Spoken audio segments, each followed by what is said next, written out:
எபேசியர் 1 அதிகாரம் கடைசி வசனம். எல்லாவற்றையும் எல்லாவற்றாலும் நிரப்புகிறவருடைய நிறைவாகிய சரீரமான சபை. சபை எல்லாவற்றையும் எல்லாவற்றாலும் நிரப்புகிறவருடைய நிறைவாகிய சரீரமான சபை. சபைன்னு சொன்னா அது ஒரு நிறைவு உள்ளது. மகிமையினால் நிறைந்திருக்கணும், காருண்யத்தினால் நிறைந்திருக்கணும், ஞானத்தினால் நிறைந்திருக்கணும், மகத்துவத்தினால் நிறைந்திருக்கணும், கிருபையினால் நிறைந்திருக்கணும், துதியினால் நிறைந்திருக்கணும், பரிசுத்தாவினால் நிறைந்திருக்கணும், கர்த்தரை அறிகிற அறிவினால் நிறைந்திருக்கணும், ஆறுதலினால் நிறைந்திருக்கணும், அவருடைய பரிபூர்ணத்தினால் நிறைந்திருக்கணும், அவருடைய நீதியின் கனிகளால் நிறைந்திருக்கணும், அவருடைய வஸ்திர தொங்கலால் ஆலயம் நிறைந்திருக்கணும். இப்படிலாம் வசனங்கள் இருக்கு. அதுதான் நிறைவு, நிறைஞ்சிருக்கணும். மகிமை, சபைன்னு சொன்னா மகிமை நிறைஞ்சிருக்கணும், மகத்துவம் நிறைந்திருக்கணும், எல்லாவற்றிலுமே ஒரு நிறைவு. நமக்குள்ள இந்த நிறைவு இருக்கா? எந்த நிறைவு இருக்கு? இதைத்தான் நம்ம இன்னைக்கு சிந்திக்க போறோம். இந்த மாலையில நம்முடைய சிந்தனைக்கு எடுத்துக்கொள்ளக்கூடியது, நாம் எதினால் நிரப்பப்பட்டிருக்கிறோம், நிறைந்திருக்கிறோம்.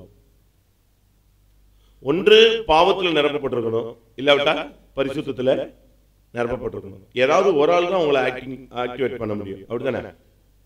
சரிதானே? ஏதாவது ஒரு சக்தி தான் உங்களை என்ன செய்ய முடியும்? ஆளுகை செய்யணும். ரெண்டு சக்தி ஆளுகை செய்யறது வாழ்க்கை ரொம்ப ஃபெயிலியரான வாழ்க்கை. அது உங்களை வஞ்சிச்சிருக்கும். பரிசுத்தவானை போலவும் ஒரு தோற்றம் இருக்கும், உள்ளுக்குள்ள பாவியை போலவும் ஒரு போராட்டம் இருக்கும். அதுதான் ரொம்ப நிர்பந்தமான நிலவரம். அது மதில் மேல் பூனை மாதிரி உங்களை எங்கேயோ கொண்டு போய் கவுத்திடும். அதனால தான் நான் அடிக்கடி சொல்லுவேன், ஒன்னு நீ பாவியாயிரு, இல்லாவிட்டால் யாராரு பரிசுத்தவனாய் இரு. இந்த ரெண்டுக்கும் நடுவில் நீ மீடியேட்ல நடுவில் மாட்டிக்கிட்டீங்கன்னா லைஃப் ரொம்ப அடிபட்டு. பூமி அனைத்தும் அவர் மகிமையின் அவருடைய மகிமையினால் நிறைந்தது அப்படின்னு வசனம் இருக்கு. அப்ப பூமி கர்த்தருடைய மகிமையினால் நிறைந்திருக்கணும். நான் சொன்னதுக்கு எல்லாத்துக்குமே வசனம் இருக்கு. நம்ம இப்ப அந்த சைட்ல போக வேண்டாம், நம்ம இப்ப சுத்திகரிப்புக்கு தான் போறோம். ஒரு சர்ச், ஒரு விசுவாசி, ஒரு ஊழியக்காரன்னா அவன் மகிமையினால் நிறைந்திருக்கணும், ஞானத்தினால் நிறைந்திருக்கணும், காருண்யத்தினால் நிறைந்திருக்கணும், மகத்துவத்தினால் நிறைந்திருக்கணும், கிருபையினால் நிறைந்திருக்கணும், கர்த்தரை அறிகிற அறிவினால் நிறைந்திருக்கணும், துதியினால் நிறைந்திருக்கணும், பரிசுத்த ஆவியில நிறைந்திருக்கணும், ஆறுதலில் நிறைந்திருக்கணும், பரிபூர்ணத்தில் நிறைந்திருக்கணும், நீதியின் கனிகளில் நிறைந்திருக்கணும். அவன் இருக்கிற சர்ச்சு கர்த்தருடைய வஸ்திர தங்களால் நிறைஞ்சிருக்கணும், நிறைஞ்சிருக்கணும்.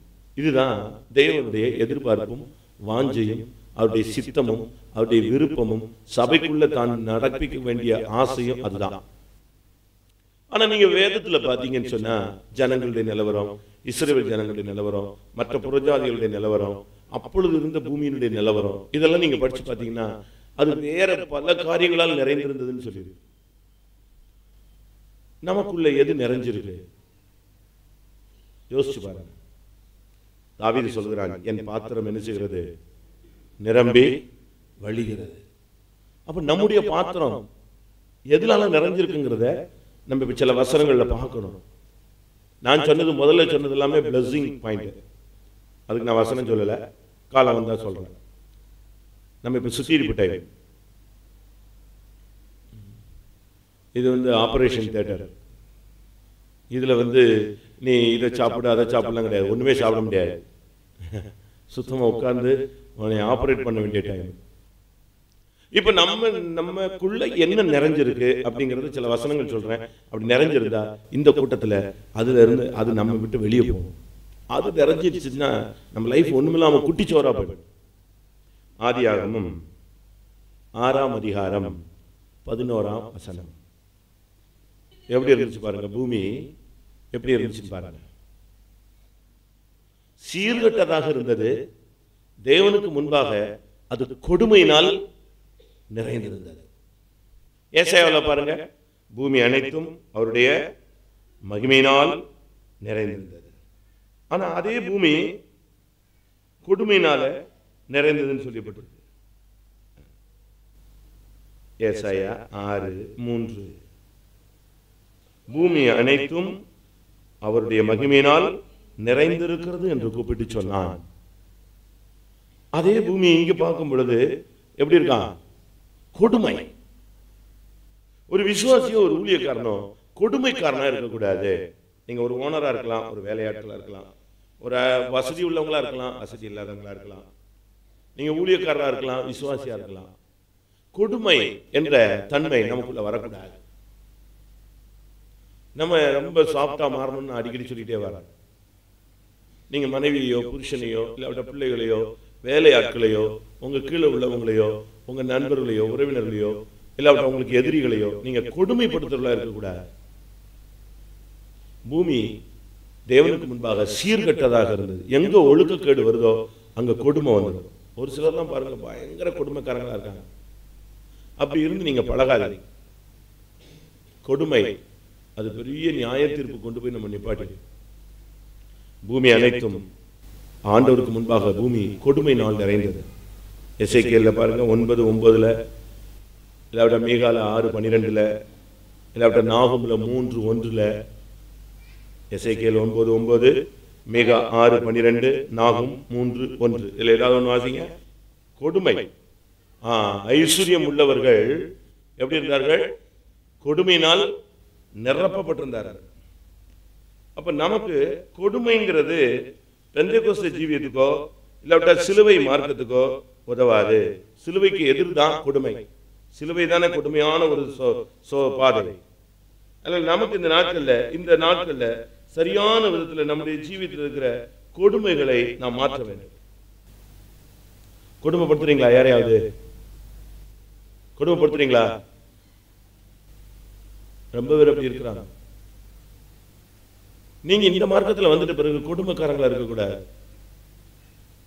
குடும்பத்தில் யாரையும் நீங்க கொடுமைப்படுத்தாதீங்க. வேலையாட்கள், உங்களுக்கு தாழ்வானவர்கள், அவங்களெல்லாம் நீங்க கொடுமைப்படுத்தக்கூடாது. சாப்பாடு போடாம கொடுமைப்படுத்துறாங்க, தங்குறதுக்கு இடம் கொடுக்காம கொடுமைப்படுத்துறாங்க. எத்தனை இடத்துல அப்படிலாம் இருக்கு, கொடுமைகள் நடக்கு தெரியுமா? நம்முடைய ஜீவிதத்தில் இந்த அனுபவம் இருக்கா? கொடுமையும் சண்டையும் நகரத்தில் சுற்றி வர அது ஒரு ஸ்பிரிட். அது சுத்திட்டே இருக்கும். எந்த வீட்டில் வாய்ப்பு இருக்கோ அந்த வீட்டுக்குள்ள போந்துடும். அங்க பயங்கர கொடுமை நடக்கும். நிம்மதியா இருக்க முடியாது, வீட்டுக்குள்ள சமாதானமா இருக்க முடியாது. விசுவாச வீட்டுல இந்த ஆவி பூந்தா கூட விசுவாச வீட்டுல சமாதானம் இருக்காது. விசுவாசிகள் வீடுகளில் இது பூந்துருச்சுன்னா அவ்வளவுதான், பயங்கர கொடுமையா இருக்கும். ஒரு சிலருக்கு இந்த சாடிஸ்ட் மாதிரி சைக்கோ மாதிரி இருப்பாங்க. மற்றவங்களை கொடுமைப்படுத்துறது அவங்களுக்கு என்னது ஒரு இன்ட்ரெஸ்ட். அவன் அழகுகளை பார்த்து நல்லா படுறான், ஐயோ அழுகுறானே, அடிபட்டானே, காயப்பட்டான செஞ்சில்ல, அதெல்லாம் என்னது? உலகத்தில் நீங்க பாத்தீங்கன்னா சிகரெட் வச்சு சூடு பண்றது இப்படிலாம் பண்ணுவாங்க, கொடுமைப்படுத்துவாங்க. சோறு போடாம பட்டினி போட வச்சு செஞ்சு கொடுக்க முடியாது, தர முடியாது, வேண்டாம், முடியாது. நீங்க இதுக்குள்ள வந்துட்ட பிறகு முடியாது, செய்ய முடியாது, கீழ்ப்படிய முடியாது, நான் இப்படித்தான் நடத்துவேன், என்னால இருக்க முடிஞ்சாரு, இல்லைன்னா நீ போயிட்டாரு அப்படின்னா நீங்க கொடுமைக்காரங்களா என்ன செய்யக்கூடாது, நடக்கக்கூடாது. ரெண்டாவது ஆதியாகமம் 15:16 எமோரியருடைய அக்கிரமம் நிறைவு. பாருங்களேன், பாவத்துக்கு ஒரு நிறைவை ஆண்டவர் விட்டுக்கிட்டே இருக்கிறார். நம்ம நினைக்கிறோம் ஏன் சிரிச்சிக்கல, யாரு ஆண்டவர் கண்டுக்காம விட்டாரு போட்டிருக்கு, அவருக்கு கண்ணு தெரியல போட்டிருக்கு, நம்மளை இப்படியே விட்டுருவாரு. சங்கீதத்தில் ஒரு வசனம் இருக்கு, நீ செஞ்சுக்கிட்டே இருந்த, நான் மௌனமா இருந்தேன், இப்படியே விட்டுக்கிட்டே இருப்பேன்னு நினைக்கிறியா அப்படிங்கிறார். அவர் கேட்கிறார். இப்ப எமோரியரின் அக்கிரமம் நிறைவாகவில்லை, அதுக்காக வெயிட்டிங், நியாய தீர்ப்புக்காக. அப்ப நம்முடைய அக்கிரமம் எப்ப நிறைவாகுதோ அப்ப என்ன உண்டு? ஜட்ஜ்மெண்ட் உண்டு. நீ திரும்பிடுவ, நீ சரியாயிருவ, நீ விட்டுருவ, அந்த பாவத்தை விட்டு விலகிடுவ, வெளியே வந்துருவ அப்படிங்கிற ஒரு எதிர்பார்ப்புல தான் ஆண்டவர் நெஞ்சுட்டே இருக்காரு, விட்டுக்கிட்டே இருக்காரு. அந்த தோட்டக்காரன் போய் எஜமான்ட்ட சொன்னா, ஐயா இன்னும் என்ன இருக்கும், 2008 இருக்கட்டும் சொன்னாரு. 2008 முடிஞ்சு போச்சு, கண்ணி கொடுத்தாச்சா சொல்லுங்க. அந்த தோட்டக்காரன் போய் எஜமான்ட்ட சொன்னா, எஜமானே இன்னும் 1 வருஷம் இருக்கட்டும், நான் என்ன செய்யறேன், அதுக்கு கொத்துறேன், எரு போடுறேன், தண்ணி பாய்ச்சுறேன், எல்லாம் செய்யறேன். அது என்ன செய்யும், கட்டாயம் என்ன செய்யும், கனி கொடுக்கும். கனி கொடுத்தோமா? நம்ம அக்கிரமத்தை நோக்கி தான் போய்கிட்டே இருக்கோம், மறுபடி. சங்கீதத்தில் வாசிங்க அந்த வசனம் 50. இவைகளை நீ செஞ்சுக்கிட்டே இருந்த, நான் மௌனமா இருந்தேன். ஆனா இருப்பேன், இன்னும் மௌனமா இருப்பேன்னு நீ நினைச்சிட்ட. அப்படினால எல்லாத்தையும் ஒண்ணு ஒண்ணா முன்னால கொண்டு வந்து என்ன செய்வேன்? நிறுத்துவேன். அக்கிரமத்தின் நிறைவு, எமோரியரின் அக்கிரமம் நிறைவாகவில்லை, அது நிறைவை நோக்கி போய்கிட்டு இருக்கு. அதுக்கு வெயிட் பண்ணிக்கிட்டே இருக்கிறார். ஆண்டவரே என்னை அடிச்சிட்டீங்களேன்னு சொன்னா உன் அக்கிரமம் நிறைவாயிருச்சு, நான் என்ன பண்ண முடியும்? நம்முடைய அக்கிரமம் எல்லாம் எப்படி இருக்கு? கிரமத்துக்கு மாறானது எல்லாமே அக்கிரமம். ஒழுங்கு, இதுதான் ஒழுங்கு. சபையில் இதுதான் ஒழுங்கு, கம்பெனியில் இதுதான் ஒழுங்கு, ஆபீஸ்ல இதுதான் ஒழுங்கு, வேலை ஸ்தலத்தில் இதுதான் ஒழுங்கு, சண்டே ஸ்கூல்னா இதுதான் ஒழுங்கு, ஊழியர்னா இதுதான் ஒழுங்கு, ஊழியக்காரன்னா இதுதான் ஒழுங்கு. எல்லாத்துக்கும் ஒரு இது இருக்கு. இந்த ஒழுங்கு நீ மீறும் பொழுதெல்லாம் கிரமம், கிரமத்தை மீறுவதெல்லாம் என்னது? அக்கிரமம். நீங்க யோசிச்சு பார்க்கணும், நம்முடைய அக்கிரமம் எங்க போய்கிட்டு இருக்கு? நிறைவை நோக்கி போய்கிட்டு இருக்கு. பாவத்தின் பூர்ணத்தை நோக்கி நீ எவ்வளவு தூரம் போய்கிட்டே இருப்ப? இந்த கூட்டங்கள் எல்லாம் உங்களை அப்படியே யூட்டன் எடுக்க வைக்கிற கூட்டங்கள். ஒவ்வொரு கூட்டமும், ஒரு கூட்டத்தை விட்டுட்டீங்கன்னா நீ வாழ்க்கையில 90% நன்மையை விட்டுட்டேன்னு அர்த்தம். நம்ம என்ன நினைக்கிறோம், 10ல் ஒரு 3 போயிட்டா பரலவும் போயிடலாம். அப்படி விட்டாதான் ஒரு கூட்டம் வந்தவங்களாம் பரலவும் போயிடுவாங்க ஈஸியா. நம்ம தவறான விளக்கங்கள். சுத்திகரிப்புக்கு எப்பொழுது ஒரு விசுவாசி முக்கியத்துவம் கொடுக்கிறானோ அவன் தான் பரிசுத்தவானா என்ன செய்வான்? மாறுவான். சுத்திகரிப்புக்கு ஒரு விசுவாசியோ ஊழியக்காரனோ அதிக முக்கியத்துவம் கொடுக்கணும். அப்பதான் அவன் பரலவும் போக முடியும். அவனை பரிசுத்தவனாய் மாற்றுகிற ஒரு புடமிடக்கூடிய ஒரு இடம் அதுதான். ஒன்று கொடுமை, 2வது அக்கிரமம். நான் ரொம்ப சிம்பிளா முடிக்கிறேன். ஏன்னா 8 மணிக்கு க்ளோஸ் பண்ணி ஒரு அரை மணி நேரமா ஆவிக்குள்ள போய் இந்த பிசாசு இந்த நிறைவு எல்லாம் போய் அடுத்த ஒரு நிறைவு இருக்கு, அதை நம்ம பெற்றுட்டு தான் இந்த கூட்டத்தை முடிச்சு போகணும்.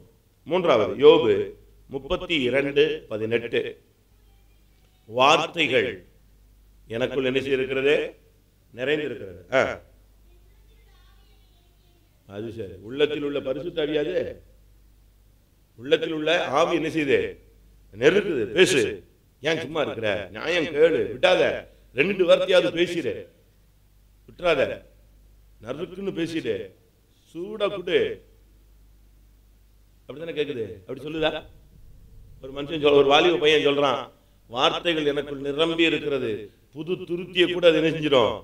கிழிச்சிரும். நானும் வெயிட் பண்ணி பார்த்தேன், முதியோர்கள் எல்லாம் நல்லா அவங்க பேசுவாங்கன்னு பார்த்தேன். முதியோர் எல்லாம் ஞானிகள் அல்ல, வயசுதான் ஆகி போச்சு, இந்த ஆளுங்களுக்கு தெளிவில்லைன்னு கடைசியில் பேசிட்டான். வார்த்தைகள் எனக்குள் நிறைந்து இருக்கிறது, என் உள்ளத்தின் ஆவி என்ன செய்கிறது? என்னை. உங்களுக்குள்ள என்ன வார்த்தைகள்லாம் இருக்கு? கெட்ட வார்த்தை இருக்கா? தாறுமாறான வார்த்தைகள் இருக்கா? என்ன வார்த்தைகள் நமக்குள்ள நிறைஞ்சிருக்கு? இருதயத்தின் நிறைவினால், இருதயத்தின் நிறைவினால் வாய் பேசும். இருதயத்துக்குள்ள என்ன இருக்கோ அதுதான். தமிழ்ல சொல்லுவான், பானையில இருக்கிறதா இதுல வரப்போகுது, அகப்பையில வரப்போகுது. இல்ல இல்ல, நான் தெரியாம பேசிட்டேன், அவசரப்பட்டேன். ஒண்ணு இல்ல, உள்ள அதான் ஸ்டாக். உள்ள ஸ்டாக் இருக்கிறதா வெளியே வரும். வார்த்தைகள் எப்படி இருக்கு? உங்களுடைய வார்த்தைகள் எத்தனை பேரை காயப்படுத்தி இருக்கு? எத்தனை பேரை துக்கப்படுத்தி இருக்கு? வார்த்தைகள் ரொம்ப கவனமா இருக்கணும்.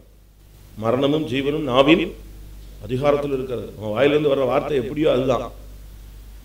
எனக்கு எங்க சுகமாக போகுது? நானும் ஜெபிச்சு அது பிறகு சாகிற வரைக்கும் உனக்கு என்ன கிடைக்காது? சுகம் கிடைக்காது.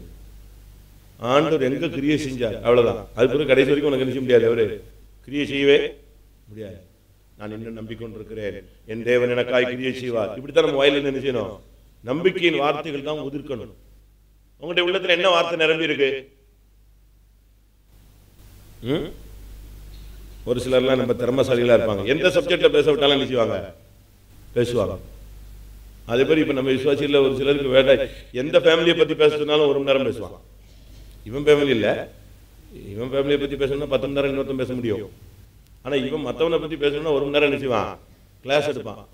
அவங்க அப்பா அப்படி இருந்தாரு, அவங்க அம்மா அப்படி இருந்தா, அவங்க அண்ணன் இருந்தா, அவன் அக்கா இப்படி தான் கல்யாணம் கட்டினா, அவன் தங்கச்சி இப்படி தான் கல்யாணம். ஏன்னா ஃபுல் எனர்ஜி இருக்கு, லோடு பண்ணி எல்லாம் டேங்க் ஃபில் பண்ணி வச்சிருக்காங்க. நிரம்பி இருக்கிறது. வார்த்தைகள் எனக்குள் நிறைந்து இருக்கிறது. பரிசுத்தமான வார்த்தைகளா? தேவர் வானத்தில் இருக்கிறார், நீ பூமியில் இருக்கிறாய். உன் வார்த்தைகள் சுருக்கமா இருப்பதாக. பேசாமல் இருப்பதனால் மூடனும் ஞானி என்று எண்ணப்படுவான். நாம் பேசுகிற ஒவ்வொரு வார்த்தைக்கு என்ன உண்டு? கணக்கு உண்டு. ஒவ்வொரு வேர்டுக்கும் கணக்கு ஒப்புவிக்கணும். அவசரப்பட்டு பேசிட்டேன், புத்தி இல்லாம பேசிட்டேன், மதியனமா பேசிட்டேன், விளையாட்டுக்கு தான் பேசினேன், ஜோக்கா தான் சொன்னேன். ஜோக்கா என்ன? ஒருத்தனை குற்றஞ்சாட்டி பேசுறது ஜோக்கா? பைபிள் சொல்லியிருக்கு, எல்லாம் செய்து முடித்து விட்டு அவன் நினைச்சுவானா விளையாட்டுக்கல்லவோ செய்து. அது என்னையா விளையாட்டு? வாசிங்க நீதிமொழிகள்ல 26:19. அவனை வஞ்சிச்சிடுறது. கடைசியில் சொல்றது என்னது? நான் எதுக்கு செஞ்சேன்? விளையாட்டுக்கு தான் செஞ்சேன். விளையாட்டு செஞ்சா விளையாட்டு தமிழ் என்ன ஆகும்? வினையாகும். விளையாட்டு அது என்ன விளையாட்டு? ஒருத்தனை பத்தி தாறுமாறா பேசுறது, மற்றவங்களை பத்தி தாறுமாறா பேசுறது, வார்த்தைகளை சிந்தி விடுறது, அது விளையாட்டா? அதுல ஒருத்தன் காயப்பட்டுறானே, ஒருத்தன் வெட்டப்பட்டுறானே, ஒருத்தன் துக்கப்பட்டுறானே, ஒருத்தன் அதேரியப்பட்டுறானே, ஒருத்தன் பின்மாறி போயிடுறானே, அது விளையாட்டா? ஒரு ஆத்மா பின்மாறி போறது விளையாட்டா? சொல்லுங்க.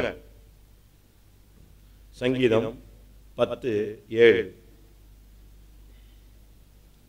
நான் சிம்பிளா பாயிண்ட் மட்டும் தான் சொல்ல போறேன், விளக்கங்கள்லாம் கொடுக்க போறேன். அவன் வாய் சபிப்பினாலும் கபடத்தினாலும் அடுத்து கொடுமையினாலும் நிறைந்திருக்கிறது. நம்ம வந்துட்டு பிறகு இதுக்குள்ள வந்துட்டு பிறகு சாபம்லாம் படக்கூடாது. உங்களை யாராவது சபிச்சிட்டாங்கன்னா என்ன செய்யணும்? அழுதுட்டே வரணும். அப்படியா இருக்கு? உங்களை சபிக்கிறவர்களை ஆசீர்வதிங்க. அப்படிதான். நீங்க சபிக்க கூடாது. நான் ஜெபிச்சேன், நீ ஒண்ணு இல்லாம போயிடுவ. அதுக்கு பேர் என்னது? பெந்தேகோஸ்தே சாபம். அப்படிதானே? அதாவது டைரக்டா நீ நாசமா போன்னு சொல்லாம அந்த கோபத்தை கட்டுப்படுத்த முடியாம என்ன சொல்றான்? நான் முழங்கால் போட்டேன் பாரு, நீ இழுக்க மாட்டேன். அப்படிலாம் சொல்லக்கூடாது.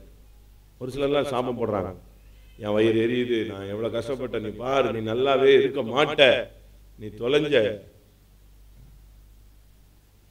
அப்படின்னு நம்ம என்ன செய்யக்கூடாது? சாபம் போடவே கூடாது. போடுறீங்களா? சபிச்சிருக்கீங்களா? ஒன்னும் சொல்ல மாட்டீங்க. சரி, ஏன்டா சொல்ல வேணாம், கொஞ்சம் பொறுத்து டைம் தரேன், அதுக்கு பிறகு ஆண்டவர்கிட்டயாவது சொல்லுங்க, ஐயா நான் சபிச்சிருக்கிறேன். அப்படி சொல்லவே கூடாது. உன்னுடைய சொந்த புருஷனை நீ வீட்டுக்கு திரும்பி வேண்டாம், வரமாட்டேன், போயா, நீ செத்தே போவ வழியிலன்ட்டா. போன மாசம் நம்ம விசுவாசி அவர் என்ன சொன்னாரு? அவ புத்தி இல்லாம பேசுறா பாஸ். யாரு பேர்லாம் போவா சொல்லுங்க? என்ன பேசுறோன்னு தெரியாம பேசுறாருன்னு ஒரு புருஷன் என்கிட்ட சொல்றாரு. பேசுனது அபிஷேகம் பெற்ற ஒரு தீர்க்கதரிசி. என்ன வார்த்தை? நீ போ, நீ திரும்பி வரையா இல்லையா பாரு, செத்தே போடுவ நீ. புருஷனை சொல்லிட்டு இங்க தீர்க்க தரிசனம், என் பிள்ளைகளை நான் உங்களோடு இருக்கிறேன். என்ன ஆவி கூட இருக்கு தெரியுமா? ஆவியாக வரல, வேற ஒரு ஆவி கூட இருக்கிறது எல்லாரும் கூட. அவர் சொல்றாரு, அவ அந்த டென்ஷன் ஆயிடுச்சுன்னா அவளுக்கு என்ன பேசணும்னு தெரியல. நீங்க அப்படி இருக்கீங்களா? அந்த சிஸ்டர் பரலாம் போவோமா, அந்த பிரதர் பரலாம் போவாரா? சொல்லுங்க சொல்லுங்க. அந்த பிரதர் தான் பரலாம் போவார்னு சொல்றாங்களா? கை வைத்து பார்க்கலாம். சரி, அந்த சிஸ்டர் கட்டாயம் போயிடுவாங்க அப்படின்னு சொல்றாங்க. அப்ப நீங்க ஒரு ஆளும் போக மாட்டீங்க. ஏன்னா நீங்க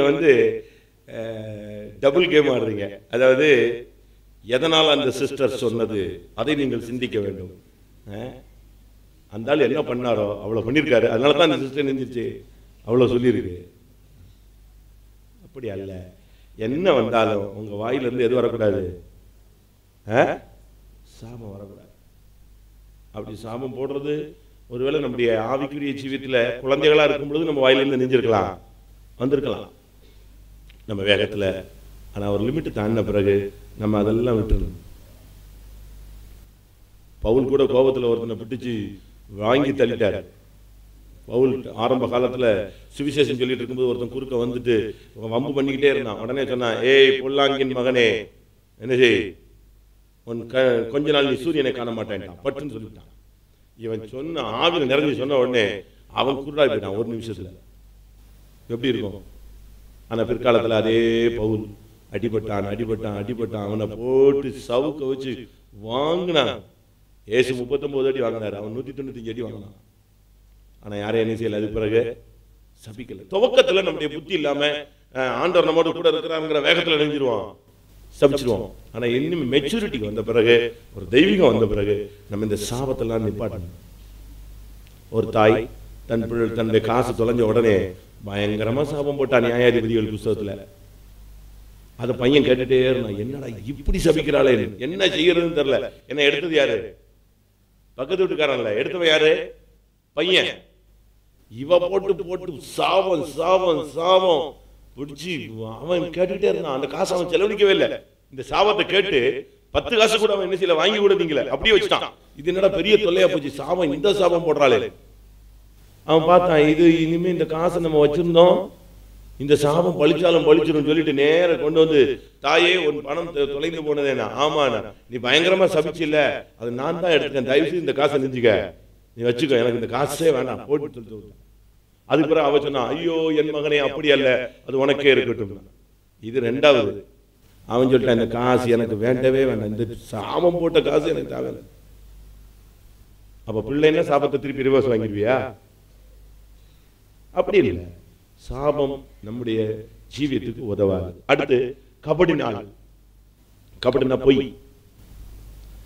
பொய் பொய் ஐயோ நம்ம ஆளுங்க பயங்கரமா போய் சொல்றாங்க. இன்னைக்கு ஒரு ஆளை செக் பண்ண நான் போன்ல, ஒருத்தர் சொன்னாரு, சார் நாங்க ஒரு ஹெல்ப் பண்ணணும், அதை ஊழியக்காரர் மூலமா தான் அந்த ஹெல்ப் பண்ணணும், அவங்களுக்கு ட்ரெஸ் எடுத்து கொடுத்தோம், எல்லாம் நாங்கள் செஞ்சு கொடுத்தோம் அப்படின்னு சொன்னார். ரைட்டுன்னு கேட்டுட்டேன். இன்னைக்கு அந்த பார்ட்டி அந்த லைன்ல வந்துச்சு. உடனே நான் சொன்னேன், அந்த ஊழியக்காரங்க ஏதாவது செஞ்சாங்களா? ஒண்ணுமே செய்யல பிரதர் அப்படின்னு. அப்படியா? அந்த விசுவாசி அவங்க எல்லாம் ஏதாவது செஞ்சாங்களா? ஒண்ணுமே செய்யல பிரதர். சரி, இதுக்கு மேல இன்னுமே கேட்டா என்ன ரொம்ப பொய் சொல்லிடுவான்ட்டு போன வச்சுட்டேன் நான். பொய் நம்முடைய வாயிலிருந்து அப்படி பொய்கள் வரக்கூடாது. உள்ளதை அவர்கள் வாயில் வஞ்சனை காணப்படவில்லை. வாயில கபடம் இருக்கக்கூடாது, மாத்தி பேசுறது. நீங்க சொல்லுவீங்க, என் புருஷன் தானே சொன்னேன், என் பிள்ளைகள்கிட்ட தானே. அப்படி இல்லைன்னா புருஷன் மனைவி பாவம் செய்கிற ஆத்மாவே சாகும். நீங்க நினைக்கிற மாதிரிலாம் இல்லை, பொய் சொல்லலைன்னா அந்த வீட்டில் நாங்கள் வாழவே முடியாது, அந்த ஆள்கிட்ட குடும்பமே நடத்த முடியாது, இப்படிலாம் சொல்றாங்க. அது எல்லாமே தவறு. அடுத்ததாக சங்கீதம் 26:10. கைகளில் தீ வினை அப்படின்னா கைகளுடைய செயல்கள் நல்லா இல்லை. கைகளில் தீவினை இருக்கிறது, அவருடைய வலது கை பரிதானத்தினால நிறைந்திருக்கிறது. பரிதானம் என்ன தெரியுமா? சொல்லுங்க.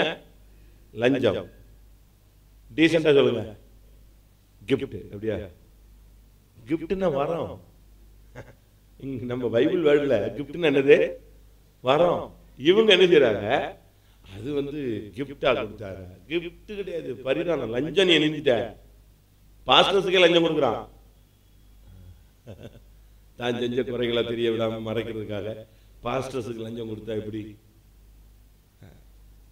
அப்படியா? காசு கொடுத்து வாய அடைக்கிறதா? அப்படிலாம் இல்லவே இல்லை. நம்முடைய ஜீவியத்துல இந்த பழக்கமே இருக்கக்கூடாது. நீங்க வேலை ஸ்தலத்திலும் சரி, பிசினஸ்லயும் சரி, எங்கேயும் சரி, 10 காசு லஞ்சம் வாங்கக்கூடாது.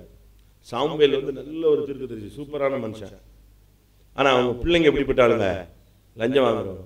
அதனாலதான் ஜனங்க சொன்னாங்க, நீர் உம்முடைய காலத்தோடு நியாயாதிபதி வேலை முடிஞ்சிடணும், அடுத்து நெக்ஸ்ட் ஸ்டெப் போனா எது வந்துடணும்? மன்னராட்சி வந்துடணும்.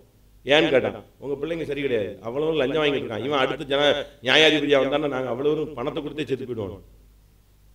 அதனாலதான் கர்த்தர் வேற வழி இல்லாம சரி ராஜாக்களை கொடுத்தார். ஏன்னா அடுத்த சாமுவேலுக்கு அடுத்து வர வேண்டிய நியாயாதிபதி யாரா இருக்கான்? பரிதானம். நம்ம விசுவாசிகள் வேலை ஸ்தலங்கள் எல்லாம் லஞ்சம் வாங்கக்கூடாது. அப்படி லஞ்சம் வாங்குற பழக்கம் நமக்கு இருக்கவே கூடாது. அது வீட்டில் கூட கொடுத்துட்டு போயிடுவாங்க. அதெல்லாம் நம்முடைய ஜீவியத்துக்கு உதவாது.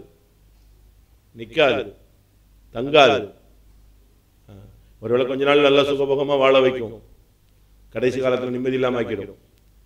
அதனால் இந்த விஷயத்தில் பரிதானம் வாங்குறது, லஞ்சம் வாங்குறது நம்முடைய ஜீவியத்தில் அது முற்றிலுமாய் அகற்றப்பட வேண்டும். சங்கீதம் 75:8 மதுபானத்தினால் நிறைந்திருக்கிறார். நம்ம விசுவாசிகள் இப்படிப்பட்ட ஏதாவது ரகசியமான தவறுகள் இருந்தா அதை நீங்க சரிப்படுத்தணும். வெளிப்படத்தில் நம்ம வாசிக்கும் போது அந்த ஸ்திரீ அந்த கடல்ல இருந்து ஏறி வரா, அவ கையில என்ன இருந்துச்சு? மதுபானம் நிறைந்திருந்த ஒரு கோப்பையை வச்சிருந்தா. விசுவாசிகள் இப்படி ஏதாவது பழக்கங்கள் இருந்தா, தவறான போதை வஸ்துகள், இதெல்லாம் நீங்க நிப்பாட்டணும். வெத்தலை பாக்கு கூட என்னதுதான்? அது ஒரு போதை தான். காஃபி டீ கூட கண்ட்ரோல் இல்லாம போச்சுன்னா அது என்னது?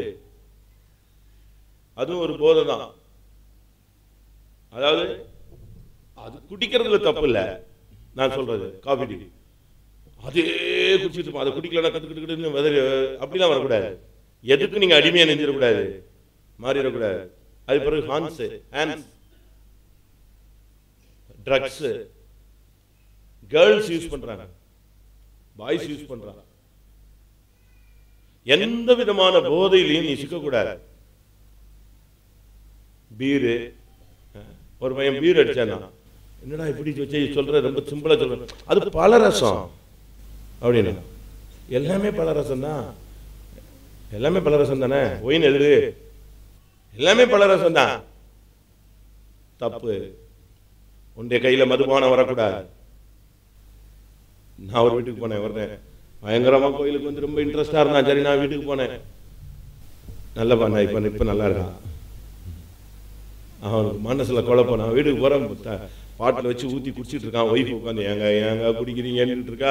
நான் உள்ள போயிட்டேன். இந்த பாஸ்டர் வந்துட்டாருன்னு உடனே அவனுக்கு ஓவரா குடிச்சதுனால எழுத முடியல. படாரு ஓவரா குடிச்சிட்டு உட்காந்துருக்கான். இன்னும் பாட்டில் இருக்கு. பாட்டில முதுகுக்கு பின்னால திருப்பி வச்சுட்டு, ஐயா நான் இப்ப பாஸ்டர் ஆகல, தோத்திரம் பிரதர், பிரதர் வந்துட்டாரு. அவனுக்கு எங்க என்ன செய்ய முடியல, எழுத முடியல. அப்படியே உட்காந்துட்டு வளர்க்கிறான். நான் எல்லாமே பார்த்துட்டேன், பாட்டில் எடுத்து பின்னால வச்சது எல்லாமே பார்த்துட்டேன். திருப்பி வாங்கி அந்த பிராண்டி பாட்டில உடைச்சி ஜன்னல் இருந்து வெளியே தூக்கி போட்டு எப்படிலாம் செய்யக்கூடாது சொல்லிட்டு வந்தேன். திருப்பி இப்போ ரட்சிக்கப்பட்டு நல்லா இருக்கான். நல்ல ஒரு விடுதலை கிடைச்சிருச்சு. கர்த்தருடைய கிருபை தான். நமக்கு நம்ம விசுவாசிகள் கேர்ள்ஸ்லாம் ரொம்ப கவனமா இருக்கணும், பாய்ஸ்லாம் ரொம்ப கவனமா இருக்கணும். சும்மா ஒரு நாள் குடிமா, ஒரே ஒரு நாள் சிகரெட் வருது. நான் சொல்லியிருக்கேன்ல, நான் என் கிளாஸ்ல உள்ள ஃப்ரெண்ட்ஸ் எல்லாம் ஒரு நைட்டு கிறிஸ்மஸ் மாதிரி தான், இதே கிறிஸ்மஸுக்கு தான் டீச்சர் வீட்டில் நம்ம கிறிஸ்மஸ் கொண்டாடுறாங்க அப்படி இப்படின்னு சொல்லிட்டு போயிட்டேன் தூத்துக்குடியில். எங்கள் வீட்டில் விட்டுட்டாங்க. சரி வாத்தியார் வீடு, அது கிறிஸ்டின்னு, சரி இவனு போடுவான்னு சொல்லி அங்கே போனால் பசங்க எல்லாம் சேர்ந்து சிகரெட் அடிச்சு டைம் ஆயிடுச்சு. இப்போ வாத்தியார் வீட்டில் நைட்டுக்குள்ளே நெஞ்சாகணும், 10-12 மணிக்குள்ளேயாவது உள்ளே போகணும். இல்லைன்னா அவர் ஏதாவது தப்பாக விளங்கிடுவாருன்னு சிகரெட்டை காலி பண்ணணும். சிகரெட்டை கொண்டு போக முடியாது, பாக்கெட்டாக இருக்குது. என்ன பண்ணுறது? சிகரெட்டை கொண்டு போனால் அங்கே பிரச்சனை ஆகிடும் வாத்தியார் வீட்டில். இங்கே விட்டுட்டு போனால் காசு வேஸ்ட்டு. அவ்வளவு பாக்கெட்டாக இருக்குது. கடைசியில் என்ன பண்ணிட்டாங்க, ஒரே விரலில் 4 வச்சு இழுக்க ஆரம்பிச்சான். உள்ளாத ஆவி எப்படி இழுக்குது பாருங்க. அதாவது வேஸ்ட் பண்ணிடக்கூடாது, எங்கேயும் பெறக்கூடாது, கொண்டு பெறக்கூடாது. இப்படிலாம் வரும். ஒரு ட்ரிப் ஒரு தம் அடிச்சு பாடுறாமா, அவ்வளோதான். மனசாட்சி சாக அடிச்சு உன்னை ஒன்றும் இல்லாமாக்கி உன்னை தேவ சமூகத்துக்கு வரவே விடாது. இது அப்படியே விடுவோம். மதுபானம் எதை காண்பிக்கிறது? நீதிமொழிகள், திராட்சரசம் பரியாசம் செய்யும், மதுபானம் அமளி பண்ற சுவாவம். 20:1. திராட்சரசம் குடிப்பது ராஜாக்களுக்கு தகுதி அல்ல, மதுபானம் பண்ணுவது பிரபுக்களுக்கு தகுதி அல்ல. நீ இந்த அமளி பண்றது, ரகலை பண்றது, வீட்டுக்குள்ள ரவுடிசம் பண்ணுவான். ஒரு சிலர் ரோட்ல பார்த்தா அப்படியே பூனை மாதிரி இருப்பான். ரோட்ல இவனா இந்த பையனா ஐயோ, ஆனா வீட்டுல பாத்தீங்கன்னா அக்காவும் தங்கச்சியும் அடிச்சு உருட்டிக்கிட்டு பயங்கர ரகலை பண்ணிட்டு இருப்பான். பார்த்துருக்கீங்களா? மதுபானம் அமளி பண்ணணும். இந்த வீட்டில் அமளி பண்ற வேலைகள் எல்லாம் என்ன செய்யணும்? நிறுத்தணும். அடுத்து சங்கீதம் 3:4. இகழ்ச்சியினாலும் நிந்தனையினாலும் சுகஜீவிகள். பெண்டிகாஸ்ல வந்த பிறகு சுகபோக வாழ்க்கை விடணும். அது எத்தனையோ ட்ரிப் நான் பிரசங்கம் பண்ணியிருக்கேன். பைபிள் நீங்க படிச்சுட்டே இருக்கீங்க. சுகபோக வாழ்வு உயிரோடு செத்து போனது. சுகஜீவிகள் இவர்கள் எதனால் நிறைந்திருக்கிறார்கள்? நிந்தனையினாலும், அடுத்து அகங்காரிகள், இகழ்ச்சியினால். ஒரு லிமிட்டுக்கு நீங்க வந்துட்டீங்கன்னா, லைன் மாத்திட்டீங்கன்னா கெட்ட பேர் வந்துடும். நீ செஞ்ச நன்மையெல்லாம் விட்டுருவான். நீ செய்யற சின்ன சின்ன கெட்ட காரியங்கள் கூட உனக்கு பயங்கர கெட்ட பேர் கொண்டு வந்து. அதுல நீங்க நல்ல கவனிக்கணும். ஒருவன் பரிசுத்தவானா மாறுறதா ரொம்ப கஷ்டம். பாவியா மாறுறது என்னது? ரோட்ல இருந்து ஒரு கத்து கத்திட்டீங்கன்னா அவ்வளவுதான், முடிஞ்சு போச்சு. சாகிற வரைக்கும் உன் பேர் என்னதுதான்? ரிப்பேர் தான். நிந்தனைகளினால் நிறைந்திருக்கிறது, இகழ்ச்சிகளால் நிறைந்திருக்கிறது. இந்த வருஷம் எவ்வளவு கெட்ட பேர் வாங்கியிருப்பீங்க. நன்மை செஞ்சு தீமை அனுபவிக்கிறது நல்லது. ஆனா தீமை செஞ்சு தீமை அனுபவிக்கிறது, கெட்ட பேர் அனுபவிக்கிறது நல்லதா? நன்மை செய்து ஒருவன் பாடு அனுபவித்தால் அது தேவனுக்கு முன்பாக பிரீதியா இருக்கும். நீ தீமை செய்து பாடு அனுபவிச்சா அது யாருக்கு, அதனால என்ன பிரயோஜனம் அப்படின்னு பைபிள்ல பேதுருல கேட்கிறாரு. எத்தனை ட்ரிப் உங்களுடைய பேர் இந்த வருஷம் கெட்டு போயிருக்கும்? கெட்ட பேர் எடுத்திருப்பீங்க. வாலிய பையங்க யோசிச்சு பாருங்க, வாலிய பிள்ளைங்க யோசிச்சு பாருங்க. குடும்ப பொறுப்பாளர்கள், உங்களால உங்களுடைய குடும்பத்தில் எத்தனை நிந்தைகள் வந்திருக்கும், எத்தனை இகழ்ச்சிகள் வந்திருக்கும் உங்களுடைய செயல்பாடுகள்ல யோசிச்சு பாருங்க. பிரசங்கி 1:8 வருத்தத்தினால் நிறைந்திருந்தது. எல்லாம் வருத்தத்தினால் நிறைந்திருக்கிறார். இன்னைக்கு நீங்க இந்த கூட்டத்தில் உட்கார்ந்துருக்கீங்க, வருஷ கடைசியில உங்களை எது ஃபில் பண்ணி வச்சிருக்குன்னு பாருங்களேன். அக்கிரமமா, கொடுமையா, வார்த்தைகளா, சாபமா, லஞ்சமா, மதுபானமா, நிந்தனைகளா, இகழ்ச்சிகளா, இல்லாவிட்டால் என்னது? வருத்தம். வருத்தங்கிறது ஒரு சாபத்தினுடைய அடையாளம். சாபம் ஆதியாகமத்தில் நீங்க படிச்சு பார்த்தீங்கன்னா, நீ வருத்தத்தோடு அதன் பலனை புசிப்பாய். அது வந்து சாபத்தினுடைய ஒரு போர்ஷன். ஆதியாகமம் 3 வருத்தத்தோடு தான் இருப்ப. நீ உயிரோடு இருக்கிற வரைக்கும் நீ வருத்தத்தினால் நிறைந்திருப்பாய். அது ஒரு சாபம். அதனால தான் ஆண்டவர் சொன்னாரு, வருத்தப்பட்டு வாரம் சுமக்கிறவர்களை நீங்கள் எல்லாரும் என்னிடத்தில் வாருங்கள். அப்ப இயேசுவினிடத்துல வரும் பொழுது எது போயிருது? வருத்தம் போயிடணும். இயேசுவினிடத்துல வந்துட்டு இத்தனை வருஷம் கழிச்சோம், இப்போ வாயில என்ன இருக்கு? ஒரே வருத்தம். வருத்தம் ஆத்மாவில வருத்தத்தினால் நாம் நிறையக்கூடாது. இந்த மார்க்கத்தில் வந்த பிறகு நீங்கள் வருத்தத்தினால் நிறைந்திருக்க கூடாது. பிரசங்கி 9:3 தீமையினால் நிறைந்திருந்தது. தீமையினால் நிறைந்திருக்கிறார். பவுல் சொல்றாரு ரோமர் 7 தீமைன்னு ஒரு பிரமாணமே எனக்குள்ள வேலை செய்யுங்கிறார். நன்மை செய்யணும்னு நான் ஆசைப்படுறேன், ஆனா நன்மை செய்வது என்னிடத்தில் இல்லை. ஆனா தீமை வேண்டாம் வேண்டாம்னு சொல்றேன், ஆனா தீமை என்ற ஒரு பிரமாணம் எனக்குள்ள என்ன செய்யுது? வேலை செய்யுது. அது என்னை கீழ்ப்படுத்துது, என்னை கட்டுப்படுத்துது. என்னை நன்மைக்கு மாறாக நீ செயல்படுகிற தீய நோக்கமே பாவம். நம்முடைய ஜீவியம் எப்படி இருக்குன்னு யோசிச்சு பாருங்களேன். தீமையினால் நிறைஞ்சிருந்துச்சுன்னா நம்முடைய வாழ்க்கை எங்க போகும்? அதுவும் கொஞ்சம் இல்ல, எல்லாமே எப்படிதான் இருக்கு? எல்லாமே நிறைஞ்சு நிறைஞ்சு நிறைஞ்சு இருக்கு. பாத்திரங்கள் கொடுமையினால, வருத்தத்தினால, நிந்தனையினால, அக்கிரமத்தினால, பரிதானத்தினால, மதுபானத்தினால, வார்த்தைகளினால, சாபத்தினால எல்லாம் வருஷ கடைசி ஆயிடுச்சு இல்லையா? இன்னும் 2-3 நாள் தானே இருக்கு. அப்படி நிறைஞ்சு என்ன செய்யுது? வழியுது. இப்படி நிறைஞ்சு வழிஞ்சா நம்முடைய வாழ்க்கை எங்க போய் நிற்கும்? தீமையினால் நிறைந்திருந்தது. ஏசாயா 1:15 ரத்தத்தினால் நிறைந்திருக்கிறார். நீங்க வாடு உட்கார்ந்து ஜெபம் பண்றீங்க, காலையில டைம் கிடைக்கும் போது ஜெபம் பண்றீங்க, கோயில்ல வந்து ஜெபம் பண்றீங்க, ஊழியக்காரர் ஜெபம் பண்றீங்க, ஒரே ஜெபம் ஜெபம் ஜெபம் ஜெபம் ஜெபம் விடாம ஜெபம். ஆனா ஒண்ணுக்கு ரிசல்ட் இல்லை. அட்ரஸ் மாறி மாறி போகுது. ஜெபம் அப்ளிகேஷன் போட்டுக்கிட்டே இருக்கோம், ஆனா எங்க போறது இல்லை. அது கரெக்டா கிளியரா போறது இல்லை. காரணம் என்ன? உங்கள் கைகள் ரத்தத்தினாலே நிறைந்திருக்கிறார். தாவீது ரொம்ப நல்ல மனுஷன், அபிஷேகம் பெற்றாள், ஆலயத்தை கட்டணும்னு சொல்லிட்டு கோடிக்கணக்கில் பணத்தை சேர்த்து வச்சாள். நம்மள மாதிரி 10 ரூபா 8 ரூபா 3 ரூபா 1 ரூபா இப்படி சேர்த்து வச்சாள் இல்ல. கோயிலுக்காக அவன் சேர்த்து வச்சதான தாளந்துகள் பொண்ணு கணக்கு வழக்கு இல்லாத பணம். அவனுக்கு கிடைச்சதுல 199% யாருக்கு தான் வச்சிருந்தான்? ஃபுல்லா ஆலயம் கட்டணும், ஆலயம் கட்டணும், ஆலயம் கட்டணும். அவன் மைண்ட் ஃபுல்லா அப்படிதான் இருந்துச்சு. ஆனா அப்படிப்பட்டவனை கர்த்தர் சொல்லிட்டாரு, நீ ஆலயம் கட்ட முடியாது. ஆலயத்தை கட்டுற வரைக்கும் நான் கட்டில படுக்க மாட்டேன்னு சொன்னான்.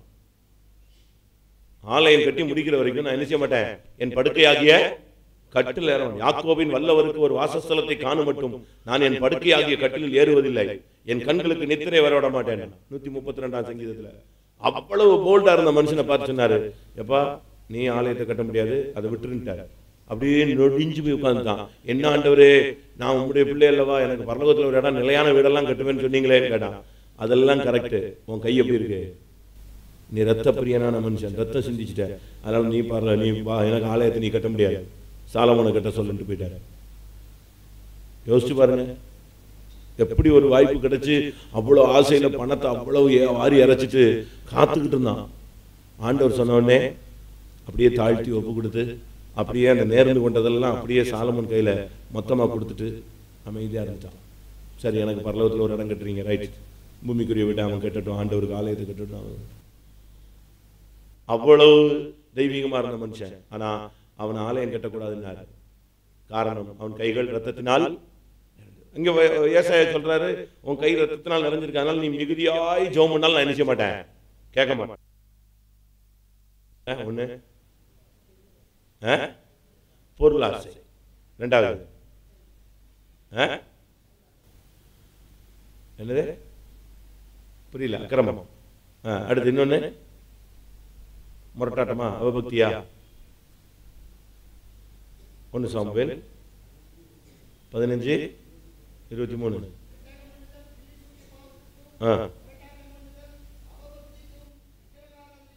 அப்போ ரெண்டகம் பண்ணுதல், அது என்னது, அவபக்திக்கும் விக்கிரக ஆராதனைக்கும் சரி. நீங்க இந்து கோயிலுக்கு போறதில்ல, முனிசாமி கோயிலுக்கு போறதில்ல, காளி கோயிலுக்கு எல்லாம் போறதில்ல. ஆனா பொருளாசை உனக்குள்ள வந்துருச்சுன்னா, உனக்குள்ள என்ன வந்துருச்சு, விக்கிரக ஆராதனை வந்துருச்சு. ரெண்டகம் பண்ணுதல், தமிழ்ல சொல்லலாம் உண்ட வீட்டுக்கு துரோகம். உண்ட வீட்டுக்கு ரெண்டகம் பண்றது, எந்த வீட்டில் சாப்பிட்றதோ அந்த வீட்டுக்கே குழி தோன்றது, அவங்க வீட்டில் சாப்பிட்டுக்கிட்டே அவங்க வீட்டில் உள்ள எல்லா கதையும் கேட்டுட்டு வெளியே வந்து சொல்றது, துரோகம் பண்றது, இதெல்லாம் செய்யக்கூடாது. இதெல்லாமே விக்கிரக ஆராதனை. நம்ம மற்ற கோயிலுக்கு நம்ம போய் கையெடுப்போமா, சுட்டு போட்டா கூட எடுக்க மாட்டோம், நல்லது. ஆனா நம்முடைய ஜீவிதத்தில் பொருளாசை இருக்கா? எவ்வளவு பொருளாசை இருக்கு நம்முடைய ஜீவிதத்தில். ஏசாயா 21:3, மகாவேதனை, என் இடுப்பு மகாவேதனையினால் நிறைந்திருக்கிறது. இதுக்குள்ள வந்துட்ட பிறகு நல்ல சுகமா இருக்கணும், ஆரோக்கியமா இருக்கணும், சுகவாழ்வு துளிர்க்கணும், நல்ல ஒரு விடுதலை கொடுக்கணும், தெய்வீக சுகத்துல நிக்கணும், கத்தருக்காய் நிக்கணும். அதெல்லாம் விட்டுட்டு இன்னைக்கு மகா வேதனை வேதனை வேதனை. அவங்க பாருங்க, பைபிளை தூக்கிட்டு வராங்க, அப்படியே சூழ்ந்து வராங்க. பைபிளை தூக்கிட்டு வராங்க, அப்படியே துக்கத்தோடு வராங்க. பைபிளை தூக்கிட்டு வராங்க, அவங்க வீட்டில் இளைப்பாறுதல் இல்லை. இதெல்லாமே அப்படியே ஆப்போசிட். பைபிள் தூக்கிட்டா ஒரு பெரிய செக் புக் தூக்கிட்டு வந்த மாதிரி. உன் கையில என்ன இருக்கு? ஆயிரக்கணக்கான வாக்குத்தத்தங்கள் உன் கையில இருக்கு. அதெல்லாம் உனக்கு சொந்தமானது. அதை விட்டுட்டு அப்படியே எதையோ பறி கொடுத்த மாதிரி அப்படியே வர்றது, கூட்டம் முடிஞ்சு செத்து போன மாதிரி நடந்து போறது. ஏன்னா அவனுக்கு என்ன இல்லை, நம்பிக்கையே இல்லை, வேதனையினால் நிறைந்திருக்கு. ஏசாயா 28:8. போஜன பதார்த்தங்கள் எல்லாம் எப்படி இருக்கா? போஜன பீடங்கள் எப்படி இருக்கு? வாந்தினால் நிறைந்திருக்கிறது. போஜனம் ரொம்ப முக்கியம். சாப்பாடு தானே. மனுஷன் ஒரு ஜான் வயிற்றுக்கு தானே என்ன செய்யறான், இப்படிலாம் கஷ்டப்படுறான். போஜனத்தை நீங்க ஜெயிக்கணும். சாப்பாடை ஜெயிச்சவங்க அல்லேலூயா சொல்லுங்க பார்க்கலாம். அல்லேலூயா. வராது. சாப்பாடை இன்னும் ஜெயிக்கல. பெண்டிகாஸ்ட்ல நல்ல உபவாசம், நல்லா சாப்பிட்றான். சண்டே மார்னிங் கூட திருப்தியா சாப்பிட்டு சாப்பாடு பொங்கி வச்சுட்டு என்ன முடிஞ்சு போய் லேட்டா பொங்குனா 3 மணி ஆயிடும் சொல்லி கரெக்டா 10:30 வரைக்கும் இருந்து பொங்கி வச்சுட்டு தான் சாப்பிட்டு தான் வர்றான். முடிஞ்ச பிறகு 12 மணிக்கு போய் சாப்பிட்றான். சண்டே மார்னிங்ல நீங்க போஜனத்தை ஜெயிக்கணும். அவருடைய போஜன பீடங்கள் எல்லாம் வாந்தியினால் நிறைந்திருக்கிறது, அசுத்தத்தினால் நிறைந்திருக்கிறது. நீங்க போஜனத்தை ஜெயிச்சிட்டீங்களா? ஜெயிக்கலையே, இவ்வளவு நாள் நீங்க உங்களுக்கு அல்லையா வரலையே, கத்திர வேண்டாம், இங்க இருந்து கேட்டுக்கணும், அந்த மாஸ்டர் பிரிண்ட் வரைக்கும் கேட்கணும். ஓன்னு சவுண்ட். நாங்கள் போஜனத்தை ஜெயித்தவர்கள், ஜெயிக்கணும். இயேசு 40 நாள் ஃபாஸ்டிங்ல இருந்து அவன் கொண்டு வந்து கல்லை கொண்டு வந்து காட்டுறான். இந்த கல்லுகள் அப்பமாகும்படி செய்து என்ன செய்யும், நீர் அதை புசியும். நீங்க என்ன செய்வீங்க? இயேசுவின் நாமத்துல அப்பமாய் மாறுவாயா. பட்டார்னு ஜெபிச்சிருப்பான் நம்ம. ஆனா அவர் சொன்னாரு, மனுஷன் அப்பத்தினால் மாத்திரமல்ல, தேவனுடைய வாயிலிருந்து புறப்படுகிற ஒவ்வொரு வார்த்தையினாலும் பிழைப்பான். நம்ம அப்படி செய்யறது இல்லையே. ஃபாஸ்டிங் அன்னைக்கு நல்லா சாப்பிட்றோம், நானும் சாப்பிட்றேன், நீங்களும் சாப்பிட்றீங்க. அப்படி இல்லைன்னா கூட நான் ஏதாவது குடிச்சிடுறோம், இல்லை பிரெட் மட்டும் சாப்பிட்றோம். பலவீனர்களை நான் சொல்ல வரல. நல்ல பலன் இருக்கும் பொழுது நீங்க உங்க சரீரத்தை ஓட்டிக்க என்ன செய்யணும், கீழ்படுத்தணும். கடைசியாக எசேக்கியேல் 7:23 நான் இதுவரை சொன்னது பழைய ஏற்பாடு. புதிய ஏற்பாடு இன்னொரு நாள் பார்ப்போம். 7:23 இரத்த பலிகள்.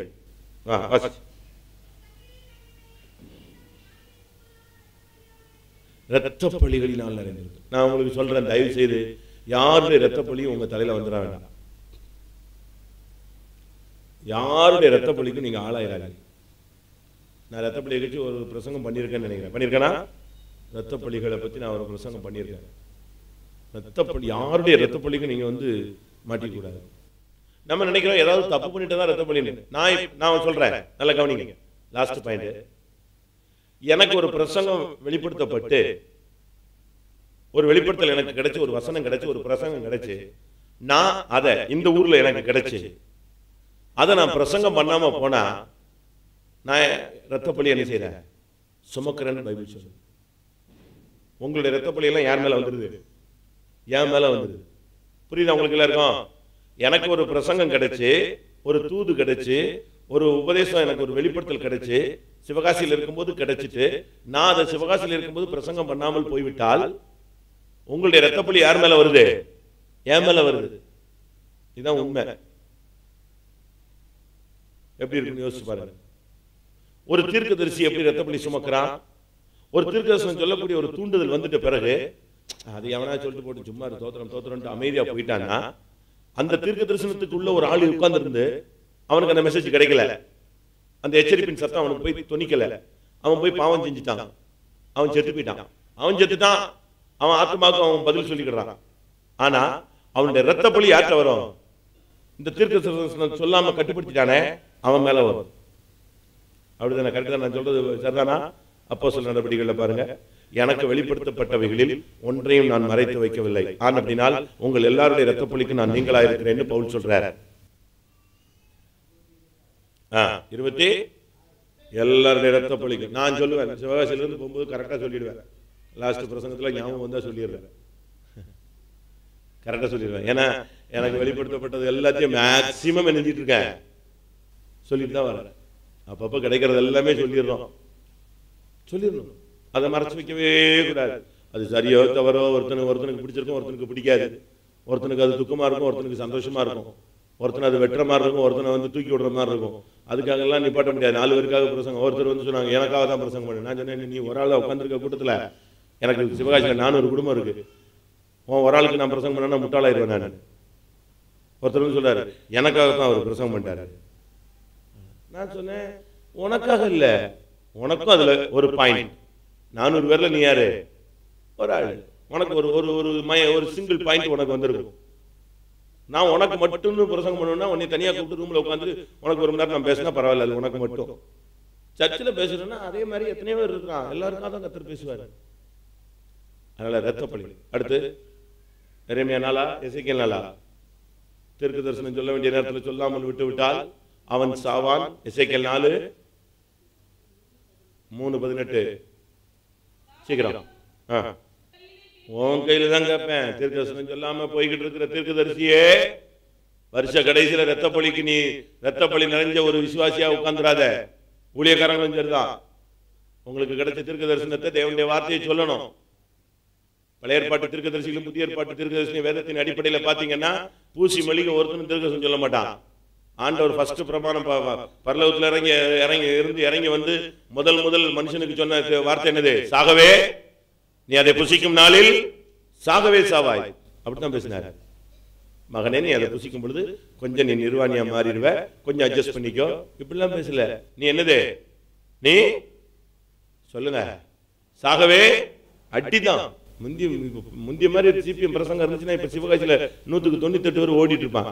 இன்னைக்கு சபையில கூட்டம் கூடுறதுக்கு காரணம் நம்ம பிரசங்கம்லாம் அப்படி இப்போ ஸ்டைலா மாறிடுச்சு. வாங்க, கர்த்தர் உங்களை ஆசீர்வதிப்பார். நீங்கள் எந்த சிக்கலில் இருந்தாலும் உங்களை என்ன செய்கிறார்? இந்த ரோட்ல ஏதாவது சேல்ஸ் பண்ற மாதிரி தான் இப்ப பிரசங்கம் பண்ணிட்டு போயிட்டு இருக்காங்க பெண்டிகாஸ்ல. அதனால இன்னைக்கு பெண்டிகாஸ் பிரசங்கம் எல்லாருக்கும் பிடிச்சிருக்கு. அது வாட்டுக்கு வருது, விடுதலைன்னு. ஆனா ஒரிஜினல் பெண்டிகாஸ் இப்படி கிடையாது. அது சவரகன் கத்தி அச்சா வெட்டினா அது வாட்டுக்கு சீவிட்டு போயிட்டே இருக்கும். சர சர சர சர சரன் இருந்தா இல்லாவிட்டால் எழுப்பி போமா. அதனால நம்ம இப்ப எதெல்லாம் நிறைஞ்சிருக்கிறோம்? நான் இப்ப எத்தனை பாயிண்ட் சொன்னேன்? 14 வசனம் சொல்லியிருப்பேன். 1 கொடுமை, 2வது அக்கிரமம், 3வது வார்த்தைகள், 4வது சாபம், 5வது லஞ்சம், 6வது மதுபானம், 7வது நிந்தனை, 8வது வருத்தம், 9வது தீமை, 10வது இரத்தம், 11 விக்கிரகம், 12 மகாவேதனை, 13 வாந்தியினால், 14 இரத்த பழிகளினால். இதுல நம்ம நிறைஞ்சிருக்கிறோமா? நாம நிறைய வேண்டிய இடம் என்ன?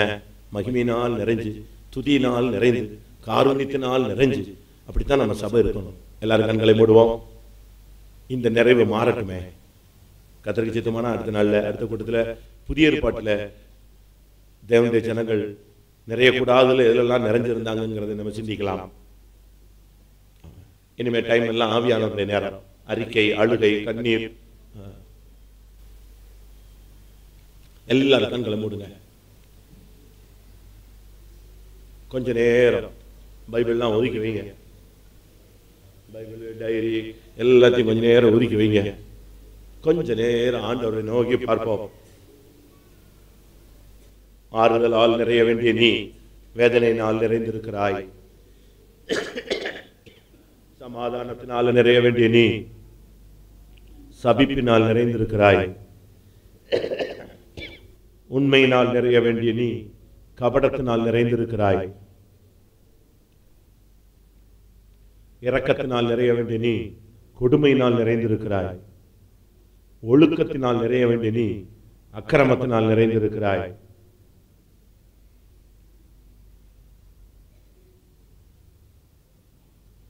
எல்லாரும் வாயை திறந்து கொஞ்ச நேரம், கர்த்தாவே, நான் நிறைய வேண்டிய அனுபவங்கள், துதியினால் நிறைய வேண்டிய ஆண்டவரே, உம்முடைய மகிமையினால் என்னுடைய ஊழியமும் ஜீவியம் நிறைந்திருக்க வேண்டுமே. உம்முடைய காருண்யத்தினால் நான் நிறைந்திருக்க வேண்டுமே. ஆறுதலினால் நான் நிறைந்திருக்க வேண்டுமே. பரிசுத்த ஆவியினால் நான் நிறைந்த ஒரு வாழ்க்கை வாழணுமே.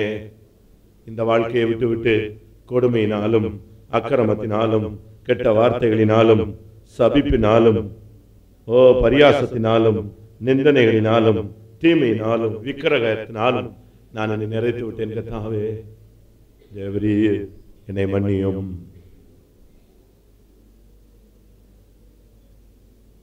நான் அதற்கு என்ன காரணம் சொன்னாலும் தவறுதான் ஆண்டவரே. உம்முடைய சன்னிதானத்தில், மகிமை நிறைந்த சன்னிதானத்தில் சாக்கு போக்கு சொல்ல ஒன்றுமில்லையே. எல்லாம் உம்முடைய கண்களுக்கு வெளியரங்கமாய் இருக்கிறதே. தேவரீர் என்னை மன்னியும் ஆண்டவரே. எல்லாரும் கெஞ்சலாம் கொஞ்ச நேரம் கர்த்தருடைய பாதத்துல. ஆமென். ஜெபம். பரிசுத்தமுள்ள பிதாவே, நாங்கள் உம்மை துதிக்கிறோம், ஸ்தோத்திரிக்கிறோம் ஆண்டவரே. இந்த சுத்திகரிப்பின் 4வது நாள் சாயங்காலத்தில் இந்த சமூகத்தில் வர ஆண்டவரே, அந்நிய வல்லமையினால் பிடிக்கப்பட்டிருந்ததால் நாங்கள் ஒவ்வொருவரும் தெய்வ சமூகத்தில் வரவும், கர்த்தாவிட வேத வசனத்தின் வெளிச்சத்திலே எங்கள் குருவுற்றங்களை உணரவும் அறிக்கையிடவும், கர்த்தாவே, நீர் எங்களை சுத்தமுள்ளவராக்கி தீர்த்தபடினால நாங்கள் உம்மை துதிக்கிறோம் ஆண்டவரே. இயேசுவின் ரத்தம் சகல பாவங்களை போக்கி சுத்திகரிக்கிறதான ரத்தம் எங்கள் மேல் புரட்டி ஆண்டவரே ஊற்றி நீர் எங்களை கழுவி சுத்திகரித்தபடினால ஸ்தோத்திரம். எல்லாவற்றாலும் நிரப்புகிறவராகிய தேவனே, உம்முடைய மகிமையினாலும் காருண்யத்தினாலும் பரிசுத்தத்தினாலும் விசுவாசத்தினாலும் ஆண்டவரே கர்த்தர் அறிவினாலும் ஆண்டவரே நீர் எங்களை நிரப்பிக் கொண்டே இருந்தபடியினால ஸ்தோத்திரம் ஆண்டவரே. இன்னும் பெற்றுக்கொள்ள வேண்டியதான ஆசீர்வாதங்கள் இன்னும் பெற்றுக்கொள்ள வரங்களினால கிருபைகளால் நிரப்பப்பட தேவரீர் எங்களுக்கு கொஞ்சம் கூட உதவி செய்ய முடியாமல் கரங்களை வைக்கிறோம். இந்த அனுபவங்களை பெற்றுக்கொள்ளாதவர்களின் கத்தர் சந்தித்து அவர்களை நிரப்பும்படியாக வேண்டிக் கொள்ளும் ஆண்டவரே. கர்த்தாவே ஸ்தோத்திரம். இந்த ஜெபத்தை நடத்த, இந்த கூட்டத்தை நடத்த முடியுமானே நீர் பலப்படுத்தினபடினால ஸ்தோத்திரம். தொடர்ந்து தேவ சமூகங்களோடு கூட இருந்து மீதியான கூட்டங்கள் எல்லாம் நடத்தி உம்முடைய நாம மகிமைக்காக கர்த்தாவே மாற்றி ஜனங்களுக்கு ஆசீர்வாதமாக தீர்க்கும்படியாக உம்முடைய கரங்களில் ஒப்புவிக்கிறோம். எல்லா துதி கன மகிமை நீரே ஏற்றுக்கொள்ளும். இயேசுவின் நாமத்தில் கேட்கிறோம் நல்ல பிதாவே. ஆமென். நம்முடைய கர்த்தராகிய இயேசு கிறிஸ்துவின் கிருபையும் பிதாவாகிய தேவனுடைய அன்பும் பரிசுத்த ஆவியின் ஐக்கியமும் நம்ம நேரம் சகல பரிசுத்தவான்களும் கர்த்தராகிய இயேசு மகிமையிலே வெளிப்பட மட்டும் இருப்பதாக. அல்லேலூயா. ஸ்தோத்திரம்.